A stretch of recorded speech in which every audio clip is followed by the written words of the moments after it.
it's me, Sam, and this is By Hook or By Needles. Late last night, I got a delivery of a Zumi Gurumi book, which I bought for just one pattern, and one pattern only. This is a hint. Anybody who knows me knows I absolutely love ducks. Ducks are my absolute favorite little creature. This is the duck that I really liked. Now there are many other books in the Zumi Gurumi series, which you can see here, some of them. Now this one, number 7, does have little yellow ducks and a mallard duck. And I did consider getting that one, but I just thought that this guy I just showed you was just, I don't know, he's just way cuter, don't you think? He's just way cuter. And he's got a gorgeous little face. Look at that little face. So, yeah, that's why I got him. I probably won't be doing the hat. I might do the tie. I don't know. We'll see. Because I like my ducks to be ducks, not people looking like, or ducks looking like people, I should say. So that's, yeah. And I'm making him for my first grandchild, who's coming in May of next year. And I wanted to share with you why I loved ducks. This little guy here is as older than me, because he would have been made and packaged and sent off to a shop and put on a shelf, and then my godfather would have come along on the day that I was born and seen him and bought him. I'm calling him a him, I don't know why. Bought him and brought him to the hospital and gave him to me on the day I was born, or the day after I was born.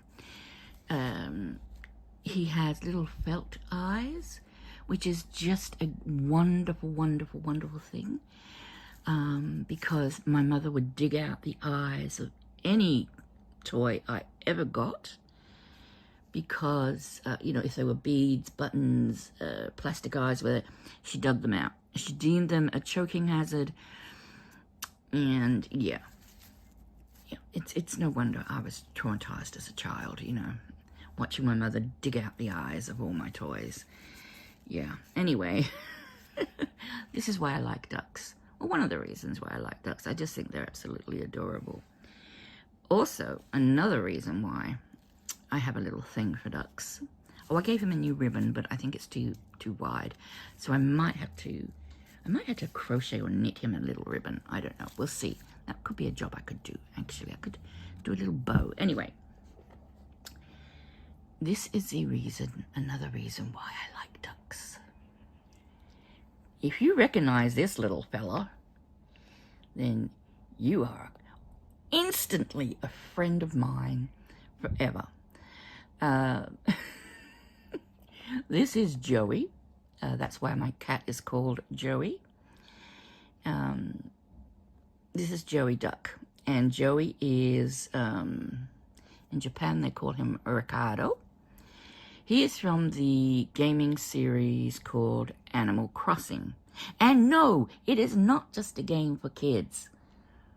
I play it, and many, many adults play it. It's a great little game. If you've got kids that have played it or have not played it or whatever, introduce them to it, because I tell you what, it is the most joyful, pleasant, friendly, cheerful, whatever game you're ever going to play, especially the later versions. In the early versions, some of the animals in the game were a bit cranky. There's you got cranky ones, you got jocks, you've got girls that are, you know, classed as sisterly and all the rest. I mean, so there's different varieties of creatures that you can get in the game. And I just love Duck Joey. He is a lazy duck, and that just suits me to the ground. You know, he's just a lazy duck. But he's also awful, awful cute. And he's the only creature, I think, I'm safe in saying, in Animal Crossing that actually has pants. Most of the other animals, and I'm trying to think of another one that might have pants, and I can't think of one. If you can, and you played Animal Crossing, and you can think of another one that's got pants, let me know. Because as far as I know, he's the only one who's got pants. And it's actually a nappy, or a diaper, as you would call them in America, I think. I don't think they're Y-fronts. I think they're actually a nappy. Anyway. Love ducks. Always have loved ducks. So I got that book because I thought, well, why not pass the obsession on, get the book, make the duck for my new grandchild who is due in May of next year. And like I say, at the same time, I got out, I found this one, a bit dusty at the back of the shelves in my bedroom. I'm too afraid to wash him, because I'm afraid that if I wash him, he might lose all his fluffiness. So what I do with him is, sorry, just the child in me is just coming out, as you can tell.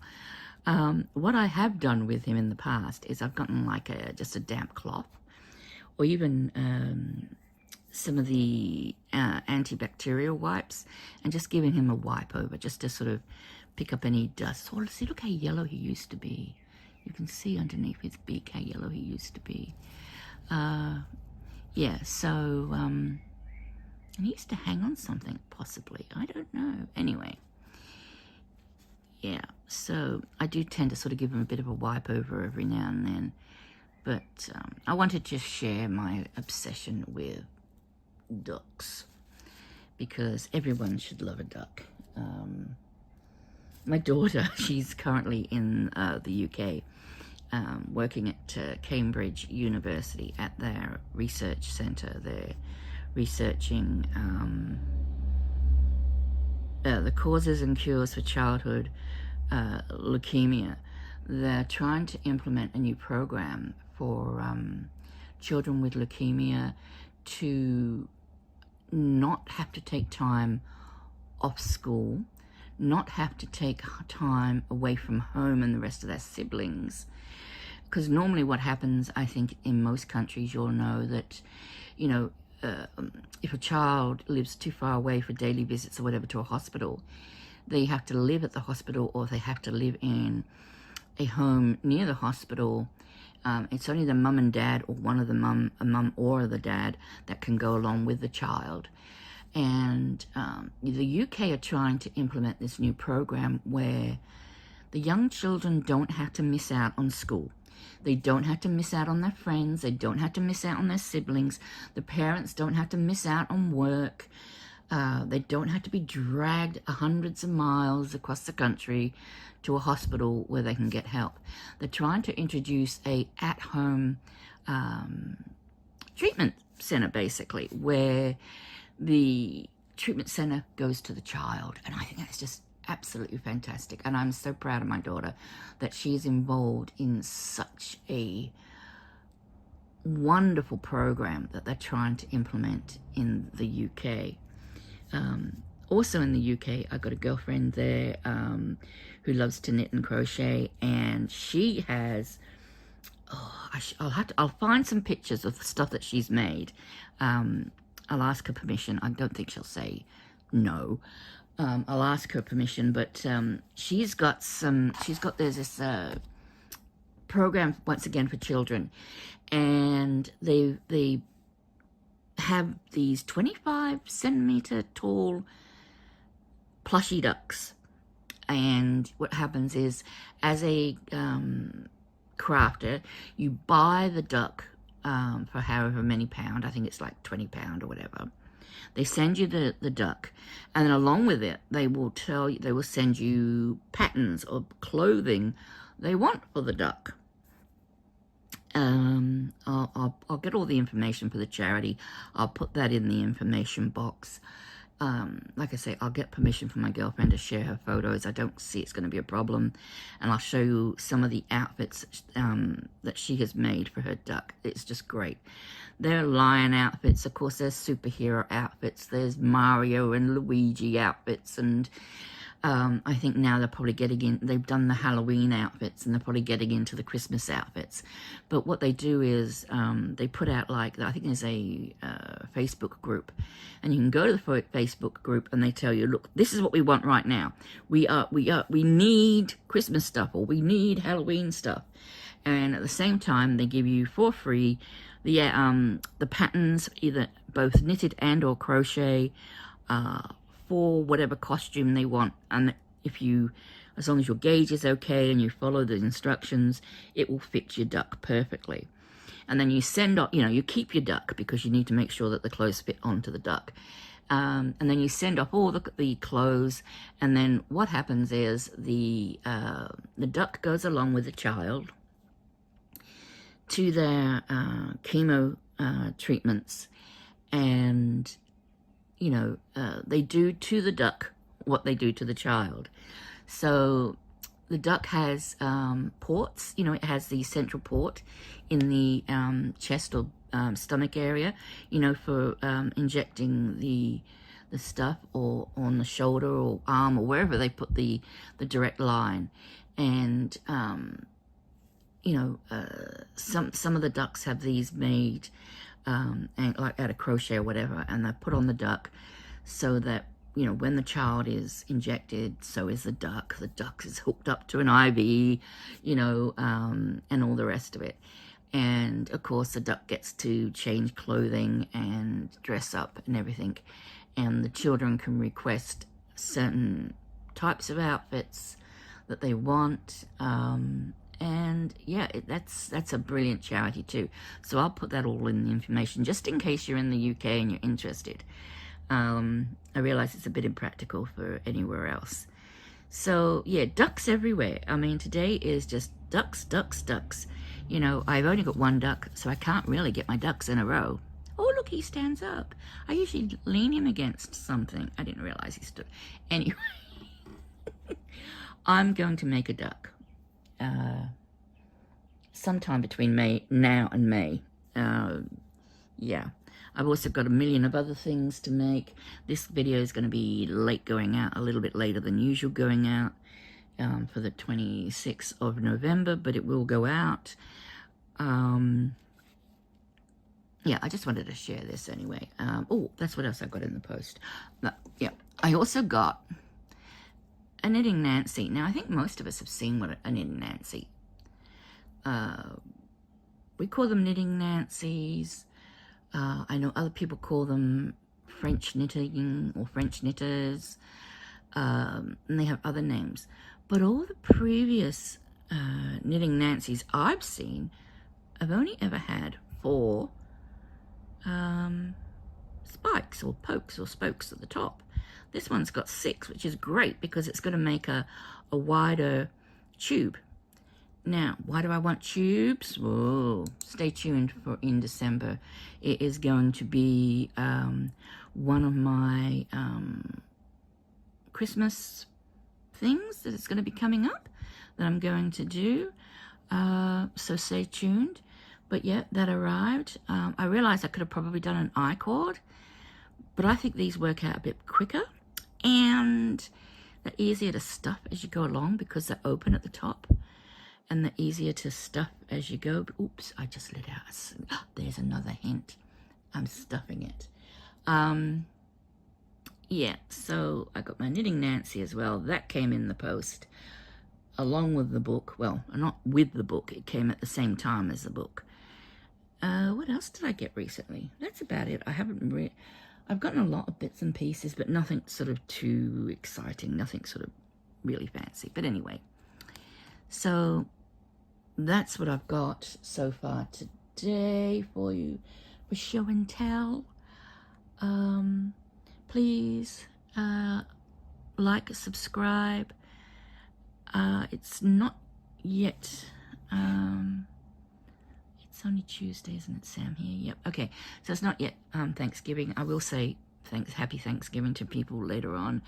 I'm considering going live Thanksgiving Day. Just we'll see. We'll see what happens. We'll see how bad my hair is on that day. Anyway, please take care of everybody. Have a great Thanksgiving week. Please, please, please drive safely, and, you know, be wary of your other drivers. You know, that's one thing I learned when I was driving. It's not my driving that's going to end up getting me killed. It's more than likely somebody else's driving through lack of concentration that may or may not be, you know, their fault. You know, don't drink and drive, please. You know, it's just not worth it. And I don't mean because you lose your license or you get a huge fine and lose your license. You could kill somebody, and nothing, no amount of joy that can come out of a bottle is worth killing or injuring someone for life. It's, please, yeah. I know I'm not alone in thinking this and, you know, and probably saying this, but please just be thoughtful towards your fellow man, and accept that alcohol's going to slow you down, and because you're going to be drunk, possibly you're going to end up surviving, and then you're going to spend the rest of your life wondering why the heck you had that extra drink, or why you know, yeah, I'm going to stop going on because I'm starting to tear up, and yeah, I don't want to cheer up, but anyway, so please take care when you're out and about with your Thanksgiving parties. I will see you next time. Until then, everybody, take care, okay? Bye for now.